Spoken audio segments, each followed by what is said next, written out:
ಬಾದಾಮಿ, ಗೋಡಂಬಿ. ಇದು dry roast ಮಾಡ್ಕೊಳ್ಳೋಣ.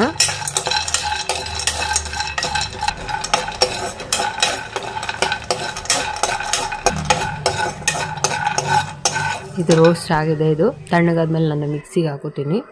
ಅಷ್ಟೊತ್ತಿಗೆ ಬೆಲ್ಲ ಕರಗಕ್ಕೆ ಇಟ್ಕೊಳ್ಳೋಣ. ಬೆಲ್ಲ ಕರಗಿಸಿ ಸೋಸ್ಕೊಳ್ಳೋಲ್ಲ, ಕಸ ಇರುತ್ತೆ, ಅದರಿಂದ ಬೆಲ್ಲ ಕರಗಿಸ್ಕೊಂಬಿಡೋಣ.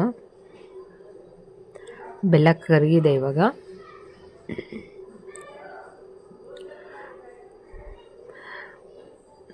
ಒಂದು ಪ್ಯಾನಿಗೆ ಮಿಕ್ಸಿಗೆ ಹಾಕ್ಕೊಂಡಿರೋಂಥ ಹಲಸಿನ ಹಣ್ಣು ಸ್ವಲ್ಪ ಫ್ರೈ ಮಾಡ್ಕೊಳ್ಳೋಣ.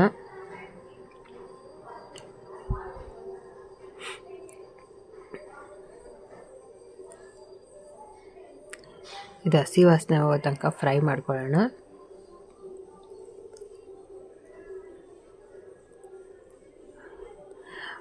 ಹುರಿದು ಪೌಡ್ರ್ ಮಾಡಿರುವಂಥ ಡ್ರೈ ಫ್ರೂಟ್ಸ್ ಪೌಡರ್, 1-2 ಸ್ಪೂನಷ್ಟು ಚಿರೋಟಿ ರವೆ. ಆಲ್ರೆಡಿ ಚಿರೋಟಿ ರವೆ ನಾನು ಹುರಿದಿರೋದ್ರಿಂದ ಅದನ್ನೇನು ಹುರಿಯೋಕ್ಕೆ ಹೋಗಿಲ್ಲ. ಇವನ್ನೆಷ್ಟು ಚೆನ್ನಾಗಿ ಮಿಕ್ಸ್ ಮಾಡ್ಕೊಳ್ಳೋಣ.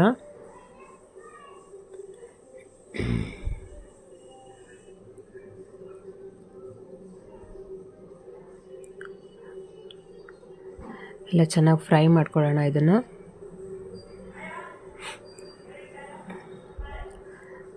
ಹಲಸಿನ ಹಣ್ಣು ಯಾರಿಗೆ ಇಷ್ಟ ಆಗಲ್ಲ ಹೇಳಿ. ಈ ಥರ ಒಂದು ಹಲಸಿನ ಹಣ್ಣು ಹೋಳಿಗೆ ಮಾಡ್ಕೊತೀನಿ, ಸೂಪರಾಗಿರುತ್ತೆ. ಏಲಕ್ಕಿ ಪುಡಿ,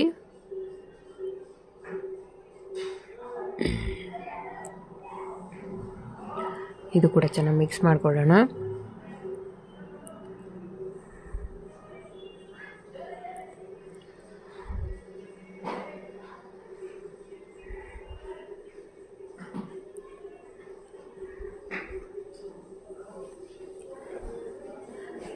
ಹೋಳಿಗೆ ಯಾರಿಗೆ ಇಷ್ಟ ಆಗಲ್ಲ ಹೇಳ್ರಿ. ಎಲ್ಲರಿಗೂ ಹೋಳಿಗೆ ಅಂದರೆ ತುಂಬಾ ಇಷ್ಟ. ಈ ಥರನೂ ಒಂದ್ಸರಿ ಟ್ರೈ ಮಾಡಿ ನೋಡಿ ಹೋಳಿಗೆನ. ಟೇಸ್ಟು ಅಷ್ಟೇ ಸೂಪರಾಗಿರುತ್ತೆ. ಇವಾಗ ಬೆಲ್ಲ ಕರಗಿತ್ತಲ್ಲ, ಅದನ್ನು ಹಾಕ್ಕೊಳ್ಳೋಣ. ಇದು ಚೆನ್ನಾಗಿ ಮಿಕ್ಸ್ ಮಾಡ್ಕೊಳ್ಳೋಣ.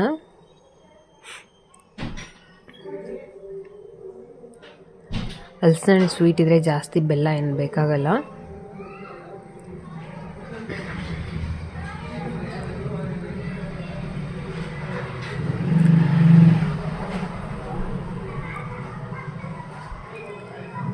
ಇದು ಸ್ವಲ್ಪ ಗಟ್ಟಿ ಆಗೋ ತನಕ ಕುದಿಸ್ಕೊಳ್ಳೋಣ.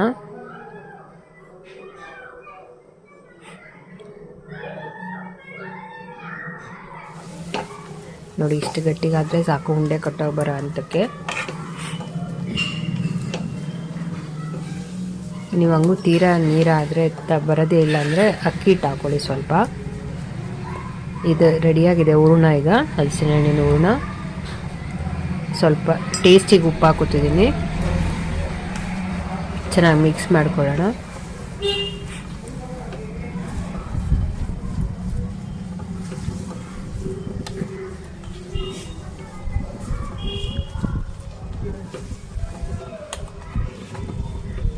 ಇದಾಗಿದೆ. ಉಂಡೆ ಕಟ್ಕೊಳ್ಳೋಣ.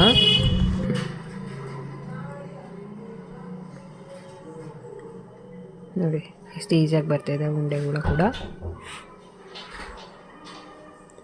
ಉಂಡೆ ಕೂಡ ರೆಡಿಯಾಗಿದೆ. ನಾನು ಹಿಟ್ಟು ಕಲಸಿಟ್ಕೊಂಡಿದ್ದೆ ಆಗಲೇ, ಮೈದಾ ಹಿಟ್ಟು ಲಟ್ಟಿಸ್ಕೊತಿದ್ದೀನಿ.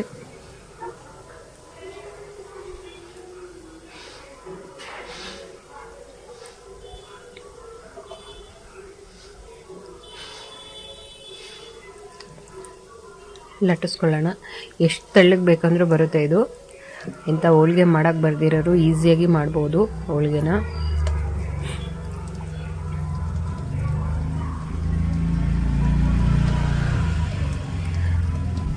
ಹೋಳಿಗೆ ಹೇಳಿದ ಮಾತು ಕೇಳುತ್ತೆ ಅಂತಾರಲ್ಲ, ಅದಕ್ಕಿದೆ ನೋಡಿ. ನೀವು ಎಷ್ಟು ತೆಳ್ಳಗೆ ಉದ್ದಿದ್ರೂ ಬರುತ್ತೆ ಇದು.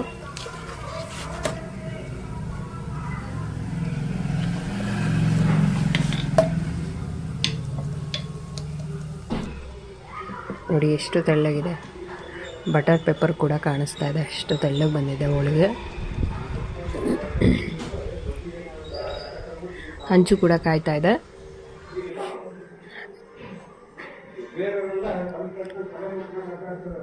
ಎರಡು ಸೈಡ್ ಚೆನ್ನಾಗಿ ಬೇಯಿಸ್ಕೊಳ್ಳೋಣ.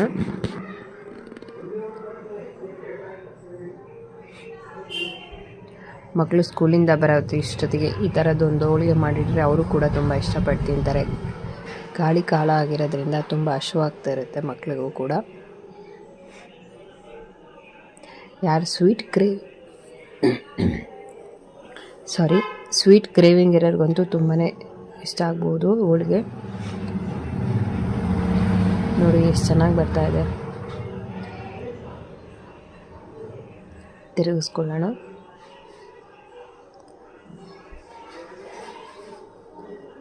ಸಖತ್ ಟೇಸ್ಟಿಯಾಗಿರುವಂತಹ ಹಲಸಿನ ಹಣ್ಣು ಹೋಳಿಗೆ ರೆಡಿಯಾಗಿದೆ. ಫ್ರೆಂಡ್ಸ್, ಒಂದ್ಸರಿ ನನ್ನ ಚಾನಲ್ ವಿಸಿಟ್ ಮಾಡಿ ನೋಡಿ. ನಾನು ಮಾಡೋ ರೆಸಿಪಿ ಇಷ್ಟ ಆದರೆ ಪ್ಲೀಸ್ ಸಬ್ಸ್ಕ್ರೈಬ್ ಮಾಡ್ಕೊಳ್ಳಿ. ನಿಮ್ಮ ಫ್ರೆಂಡ್ಸ್ ಆ್ಯಂಡ್ ಫ್ಯಾಮಿಲಿಗೆ ಶೇರ್ ಮಾಡಿ. ಇದು ತುಪ್ಪದ ಜೊತೆಗಾದರೂ ತಿನ್ಬೋದು, ಇಲ್ಲ ಜೇನುತುಪ್ಪ ತಿನ್ನೋರು ಜೇನುತುಪ್ಪದ ಜೊತೆಗಾದರೂ ತಿನ್ಬೋದು. ಹಲಸಿನ ಹಣ್ಣು ಜೇನುತುಪ್ಪ ಒಳ್ಳೆ ಕಾಂಬಿನೇಷನ್. ಫ್ರೆಂಡ್ಸ್, ಈ ವಿಡಿಯೋ ಇಷ್ಟ ಆಗಿದ್ದಲ್ಲಿ ಲೈಕ್ ಮಾಡಿ, ಕಮೆಂಟ್ ಮಾಡಿ, ಫ್ರೆಂಡ್ಸ್ ಆ್ಯಂಡ್ ಫ್ಯಾಮಿಲಿಗೆ ಶೇರ್ ಮಾಡಿ.